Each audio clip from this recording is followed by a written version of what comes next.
All right, so I'm going to talk a little bit now about the state of the neurotechnology industry in 2023. So here's some of the things that have been happening in the last year. We've got two new big players, or two new public, well, I don't say public, two large corporations who have entered the neuromodulation market, specifically for spinal cord stimulation, and that's Saluda and Biotronic. They've joined the big four: Boston, Medtronic, Abbott, and Nevro. So now we have a big six, and we're fortunate enough to have CEOs of both of these two new entrants, Saluda and Biotronic, with us today. Our keynote speaker, who I'm going to introduce in just a little bit, is Jim Schuerman from Saluda, and he's going to be giving our keynote talk. But we also have Todd Langevin from Biotronic. I think Todd's here in the room, and he's going to be on Jeremy's panel, which is later this morning. So how this changes the competitive landscape of the spinal cord stimulation market, very interesting question, and one that Jeremy Koff is going to be delving into with our panelists, Victor and Todd, and also Alex.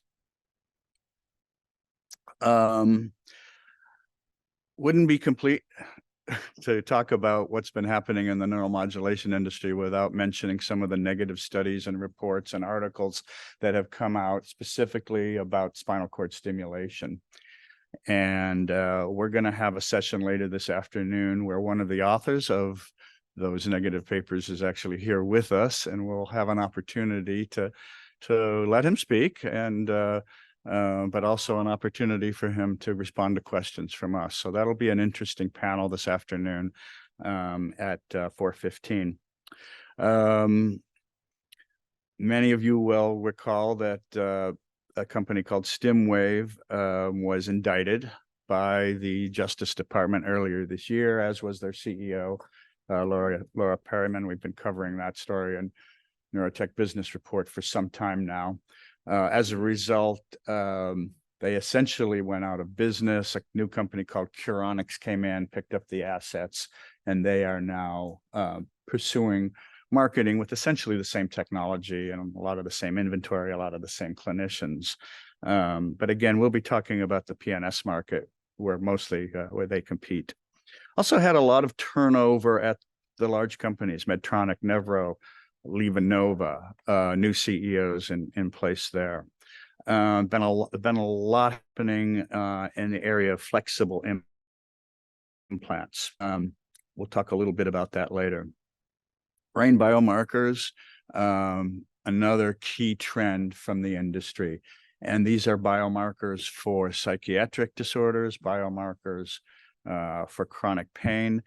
And if we believe that closed-loop neuromodulation is the future of neuromodulation, as many of us do, you can't really have that unless you have effective biomarkers. And we're very fortunate to have on the program this year two of the key researchers in pain and in depression, who have been at the forefront of identifying key brain biomarkers. How's the sound, Laden? Everyone here okay? And on Zoom, we're good? All right, thank you. So Prasad Shavakar will be on our panel at 4:15 this afternoon, and he's going to talk a little bit about some of his very exciting work identifying brain biomarkers that are indicative of chronic pain.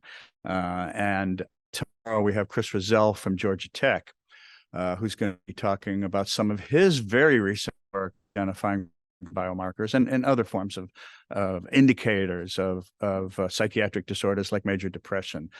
Again, very important to develop a closed loop stimulation.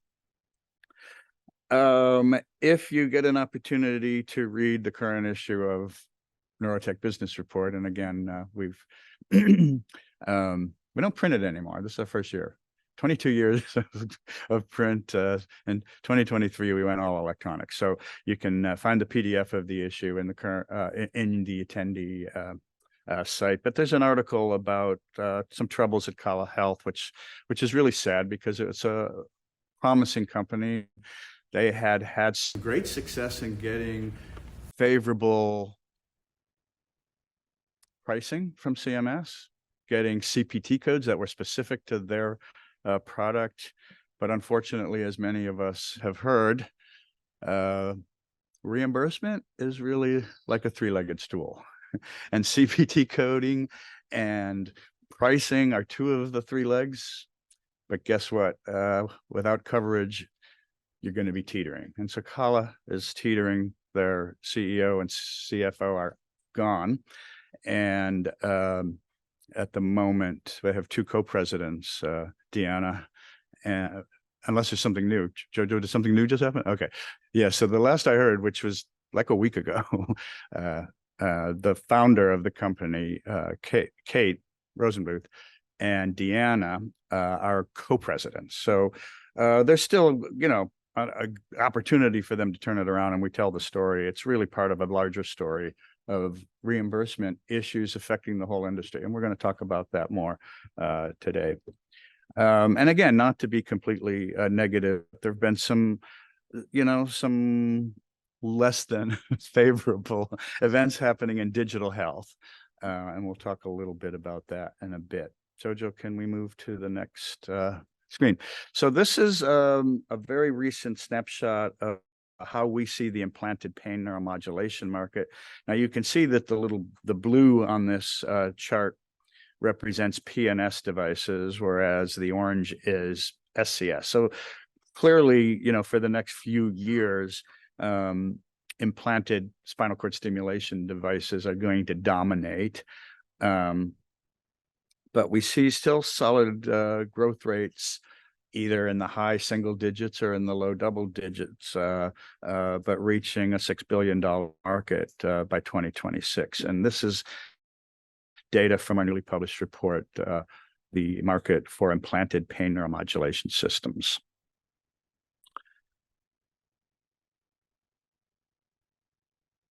I mentioned that there were problems with reimbursement issues. So with respect to Kala, even though they had good pricing decision, they would have gotten, had they gotten coverage, or let's be more optimistic. When they get coverage, it'll be almost $4,000, which is a really high level. In fact, higher than any other non-invasive neuromodulation company was able to get. So they were very successful in arguing their case.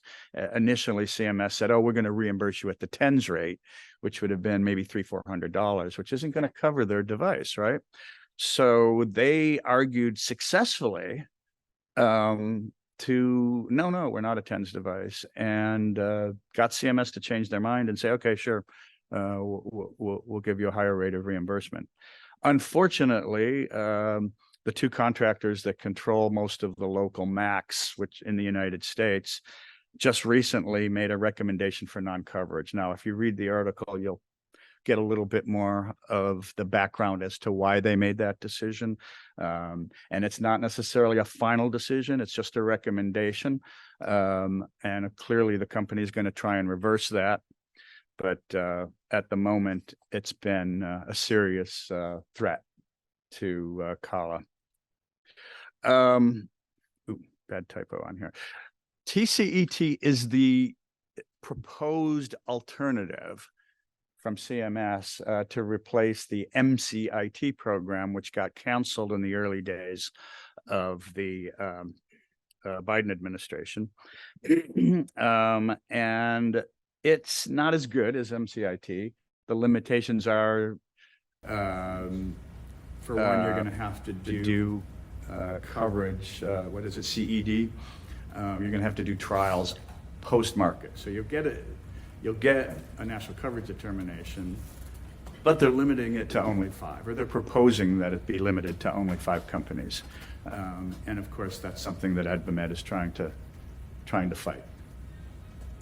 There is also potential legislation, and if anyone here was at the recent AdvaMed conference in Orange County, there was a great talk.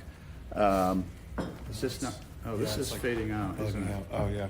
That's probably dead battery.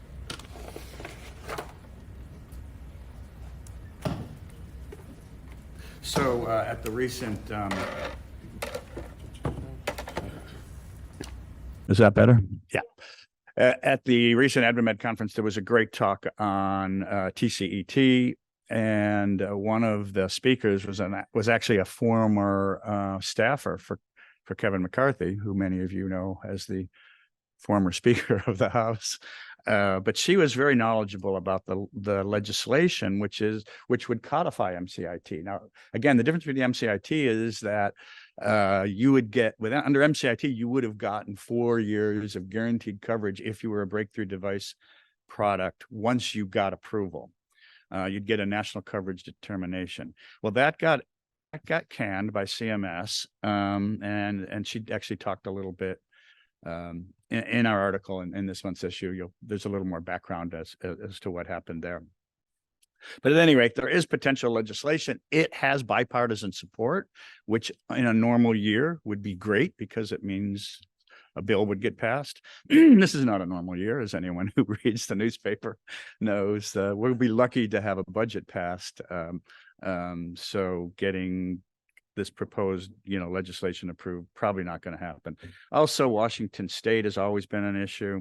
And we've had some problems with private insurers who are claiming that closed loop stimulation is experimental.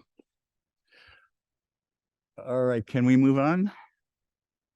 Market activity, Boston Scientific bought a company. It's not really a neuromodulator. I mean, it's a pain company, but not really a neurostimulation company. But the fact that they paid $850 million for Relievant was significant. Some smaller deals have been going on.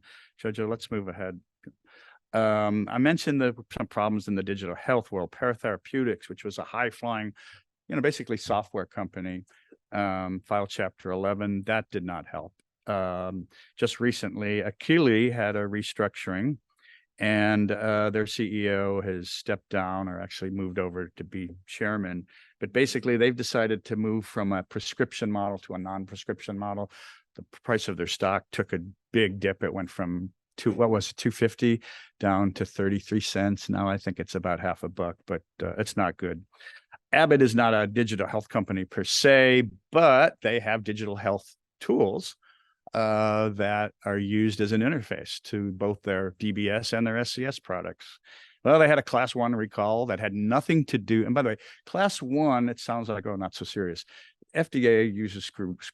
Class 1 is the worst, right? I think they should change their terminology. So there's like a 1st degree, 2nd degree, and 3rd degree. But right now, a class 1 recall is serious. And the recall has nothing to do with the hardware. It has to do with Bluetooth connectivity, which is, kind of unfortunate. But in worst case scenario, that means people have to be explanted. Not good. New modalities. We're going to talk about some of these new modalities. Focused ultrasound. Guess what? Sharina's going to be chairing a session on wearables and talk. We have some speakers on that panel talking about focused ultrasound. We have Amy Baxter, who's here from Georgia, who's going to talk about vibrational and mechanical stimulation. And there's also companies like Cavuoto Therapeutics or Sana doing sensory stimulation using lights and sound. So there's new modalities. Jojo, let's move on. Some regulatory approvals this year. Wise cortical strip. Abbott got their Eterna SCS system. Neuromod Devices, an Irish company, got FDA approval for their linear tinnitus product, which is significant because that's an indication that doesn't have a lot of help. A company called Noctrix Health has got approval for restless leg. A lot of new companies getting FDA breakthrough device designation. Again, until we have the reimbursement piece in place, whether it's MCIT or whether it's TSET or whether it's this new legislation, it's kind of okay, big deal. There are some advantages aside from reimbursement, but really these companies are really hoping that the reimbursement side is going to come through. Let's move on. Lots of activities in terms of investment. VC funding, Saluda, we're going to hear from in a moment, get $150 million round. Synchron, 75. Cognito, 73 million. Presidio, 72. So these are big rounds. and they're happening in round B or round C. So I think that's a good indication, despite the economy, despite all the negative stuff that's been happening, to see these degrees of investment is to me is a really promising indication. Next one. Some noteworthy quotes. Alan May, who is an angel, he's the head of Life Science Angels at the LSI MedTech meeting, gave some advice to startups. Whatever your 2022 pitch was, save that for 2024. And what he was saying is, you have a good story to tell. We're going through some downturn. Just sit tight if you can. Wait it out.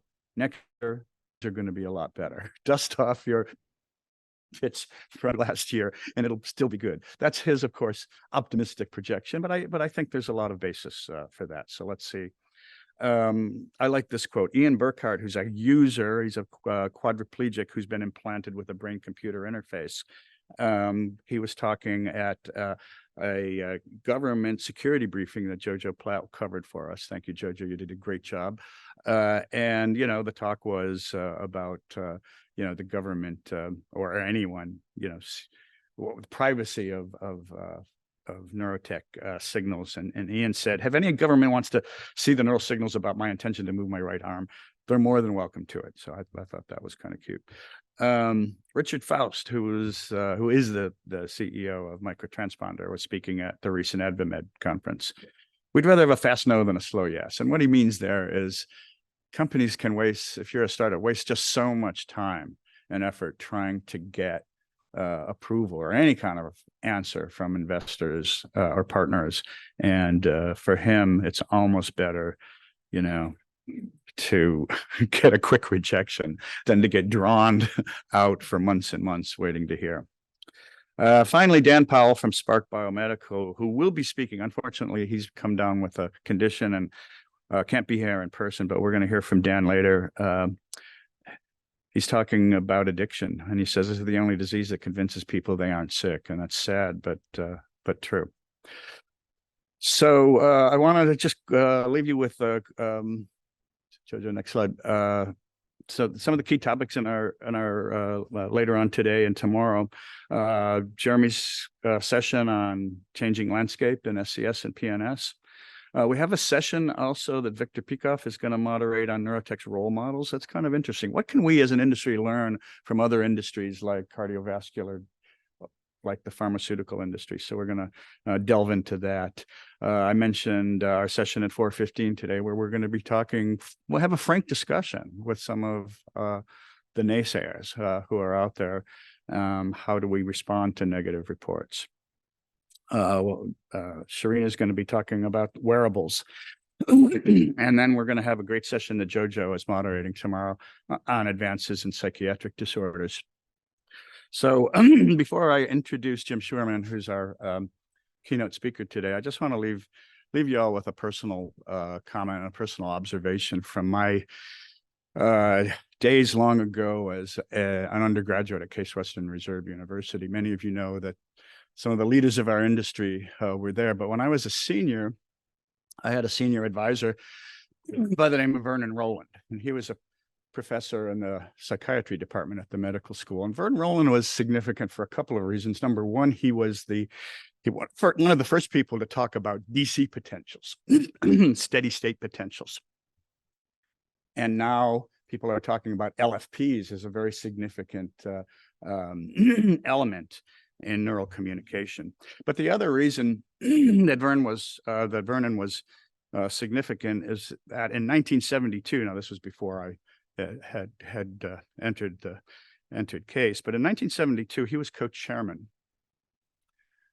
with a man by the name of Aaron Katzer-Kachalski of a neurosciences research program that was sponsored by MIT.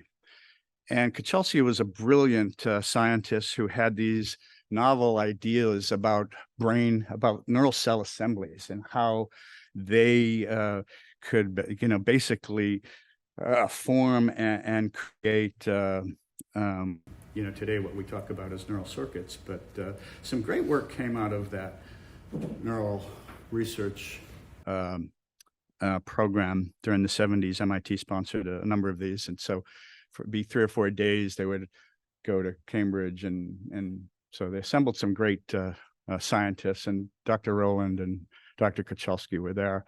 Unfortunately, on the way back, Jojo, can we move on? Dr. Kachelski was assassinated at the Tel Aviv airport by Palestinian terrorists. And I mention this, not really because we want to talk about the events of October 7th, but just really to remind everyone here that even though, in theory, politics and global events don't affect us, well, here's an example from 50 years ago of how, the neuroscience community and the neurotechnology community is affected by things out of our control. And so I just wanted to leave everyone with, even though I never got a chance to meet Dr. Kachelski indirectly through Professor Rowland at Case Western Reserve, I learned much about him, and can't help but wonder how much more we would know, how much more advanced we would be if he had had an opportunity to finish writing up his results from the neuroscience research program in 1972. So that concludes my talk, and I'm happy to take a few questions before we introduce Jim Shurman.